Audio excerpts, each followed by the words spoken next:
Thank you, Senator Tulfo, for what you mentioned, because we have similar observations that the amendments which we carried, which is actually what they ask for, are mostly infrastructure, but nothing that really strengthens our military capability. But I also take note that in the NEP, that's where they placed it. But I noticed, yes, it's mostly infrastructure development. Also take note that if we compute everything put together, including the NEP, the HGAB, if ever they did any amendment, and the Senate amendments, this only comprises 1% of GDP. And ideally, at least according to what they said during the hearing, we must invest minimum of 2% of GDP for our military. And that includes both air assets, our ground assets, and of course, being an archipelago, we must be prepared. And it does not even include the Coast Guard, which is, of course, civilian in nature. So we are underfunding our capability for our military strength. We need to invest more, perhaps in the NEP of 2027, but that's something I would not like to mention since we're live streamed, and we would not like to say to the world that we are militarily incapable, but okay, but it's obvious that we are underfunding it, yes. But I appreciate your comment that yes, if you notice, puro vertical development. Kasi since we're live streamed, Senator Lauren, people are asking or wondering, they're waiting na may mabasa rito sana na purchase or logistics or equipment. Mga barko sa West o Philippine puro Sea. construction. That's true. You're That's actually what correct. they're asking here, itong mga netizens po natin. Yes. But actually, if you look at the NEP, the chair is correct in saying that's where they put it. But malaki po ang kakulangan kasi pag sama-samahin mo yan, 1% of GDP lang yan. So malaking kakulangan. Yes. Mr. Chair. Yes, Senator Amy. Yes, Mr. Chair. You very patiently read out the exact locations of all this new infrastructure and some repair and rehab. However, the shift in our military operations from internal subversion to external threat is not manifested in any way in the infrastructure expenditure. I'm a little bit perplexed by that. The only visible change appears to be in the AFP modernization program, where the House as well as the Senate very generously almost doubled their expenditure. But it also behooves me to observe that there is no shift in the infrastructure expense that should reflect the shift towards external aggression, defense against invasionary and other forces from overseas, as opposed to the usual domestic insurgency that has plagued us for many, many decades. Yun lang. Bakit ganon? Kasi parati natin pinag-uusapan, hindi na NPA, hindi na Muslim secession, hindi na kung ano-anong domestic ang problema natin ngayon, kundi ang challenges sa ating tinatawag na territory, sovereignty, ECC, at iba pa. Kaya nagtataka ako, ito naman puro sa mga infrastructure at mga building at gastos sa panloob. Bakit ganon? Bakit hindi nagpalit ang ating strategy? Parati natin pinag-uusapan. Yun lang po. Ganon din ang kinatatakutan ko sa kabila ng pagnanais natin na doblehin halos from 35 billion. Ginawa natin 40, tas ginawa pang 60.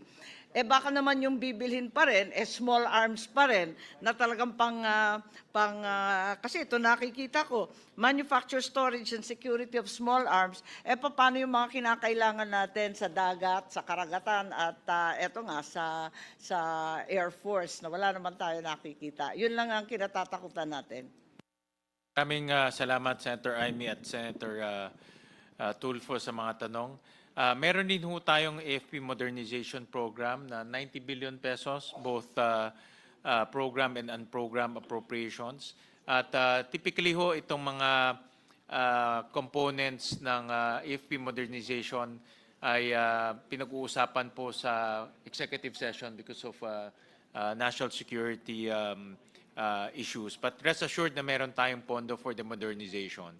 And tama ho si Senator Loren na talagang kailangan po ay patuloy ang pagtaas po ng budget ng ating armed forces. In fact, with the military, with the AFP modernization, aabot po tayo to 1.25% of GDP. Alam ko medyo malayo pa yan sa 2% na recommended ng NATO. Pero at least ho, tumataas ho tayo dahan-dahan. Hopefully by in the next 3 years, umabot ho tayo ng 1.5 para po talagang mabili ho natin at masuportahan ho natin ang ating armed forces ng mga kagamitan na kakailanganin ho nila. Tama si Senator Amy na nagsishift po to external defense. No? At kailangan natin ng suportahan siya doon. Pero lahat ng pinapatayo, wala naman sa western sector, wala rin sa eastern, at konting-konti, isa lang yata o dalawa na banggit sa Taiwan Straits. Kaya nagtataka ako, bakit dito pa sa ating budget, you put your money where your mouth is, and we're not doing that. Isa pa, dito sa AFP modernization, sa haba ng panahon na hindi natin napopondohan ng tama. May natitira pa sa Horizon 1, may natitira pa sa Horizon 2, dapat natapos na yung Horizon 3, baka hindi na siya modern pag natapos yung modernization. The nature of war has changed significantly over the past few months, years, with the drone technology taking over almost all manned efforts. So I'm wondering if we're anywhere near that sort of technology. Yun lang po. Senator Loren, who's the chairperson of the Defense Committee in the Senate, alam ko ho na umpisahan niya na po magkaroon ng hearing regarding modernization and also some of the concerns surrounding our armed forces. At alam ko maraming mga batas na dapat i-update, including the AFP modernization program. Yes, Mr. Chair. And take note regarding investment in military, ang Vietnam noong 2018 ay 1.8% na ang kanilang of GDP ang kanilang investment. Tayo 2025 ay 1%. So mababa talaga. We could probably take this up after in the standing committee and compare it to our ASEAN neighbors. Thank you. All right. Any motion? A comment, just a quick question lang po, Senwin. So, I'm seeing here, just wanted to clarify, kasi from my understanding po, 3.16 billion, which is equivalent to 74 items, these are actually not new items in the budget. Rather, these were transferred from DPWH, TICAS, to the DND. So I just wanted to get clarification on that po. So hindi po talaga siya new increase in the budget, but rather linipat lang po natin yung 74 items sa ilalim po ng TICAS mula po sa DPWH papunta po sa DND. Tama po ba? Is that correct po? Tama ho. Galing ho yan sa DPWH, yung pondo, at we also found out during the hearing na maraming mga projects na uncoordinated with the DND. Yung iba hindi pa nga natatapos. So, doon sa hearing lumabas na mas maganda ang DND na rin magpagawa. No? Dahil alam nila yung kailangan nila, na monitor nila, at marami dito sa loob ng kampo. So that's why itinransfer po yung pondo from DPWH to DND. Opo, yun na po. I just wanted to make sure. Kasi po, I looked at TICAS in the DPWH budget and I was seeing the exact same items here being read out. I just wanted to make sure that these were transferred and these were not duplicated in the budgets of DPWH and DND. So with that po, we just wanted to highlight. So with the 4.25 billion pesos increase introduced by the House of Representatives and the additional 3.29 billion pesos increase introduced by the Senate, the total increase for the Department of National Defense is at 7.54 billion pesos po. Madam Chair. In the May I say something?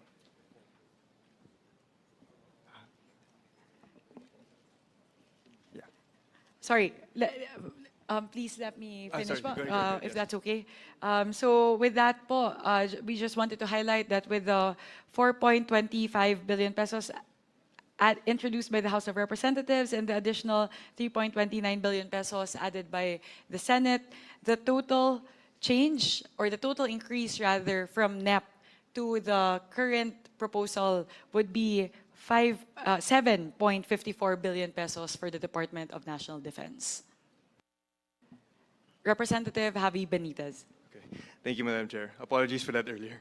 Ang ganda po ng sinabi ng ating mga counterparts po sa Senate panel. Agree po ako doon. At gusto ko lang i-reiterate ang sinabi ko doon at tinanong ko po sa House budget briefing, na sana po ang Department of the Defense will also invest in our capability building in terms of instead of acquiring ating mga assets, maybe we can have part of a contract na may technological transfer, no? Tech transfer po ito.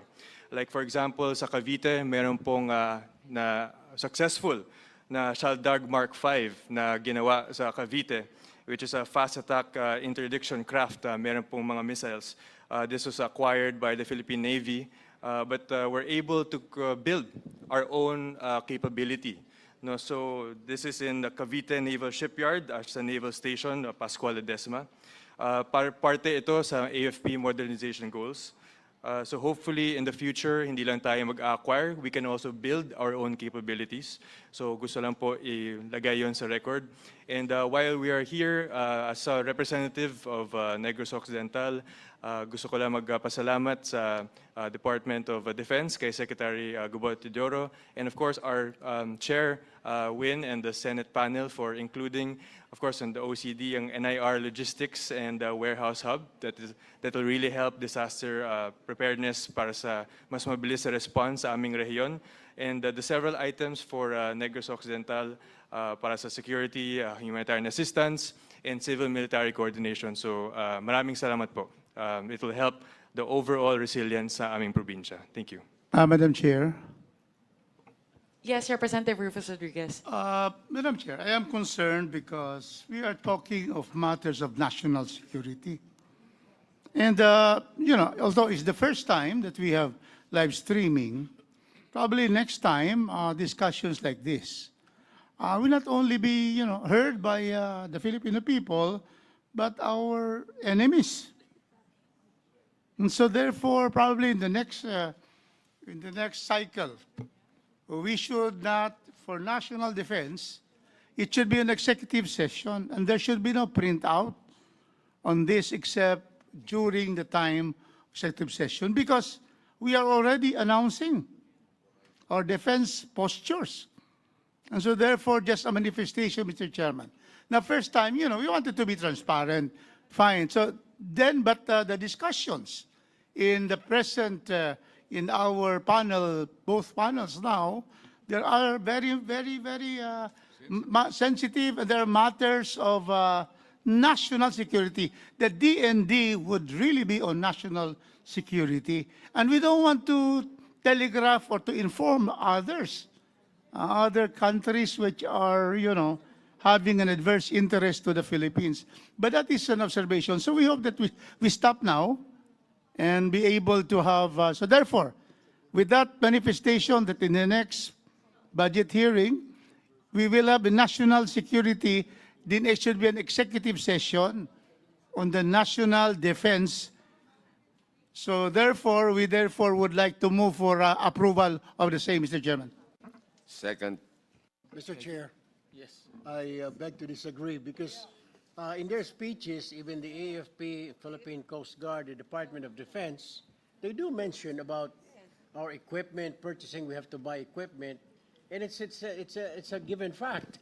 Everybody knows. I mean, the entire world that we are a third world country, and we are so dependent on our allies, Mr. President, Mr. Chair. Before I answer that, to the panel, let me just approve, because there's a motion, approve the budget of the DND.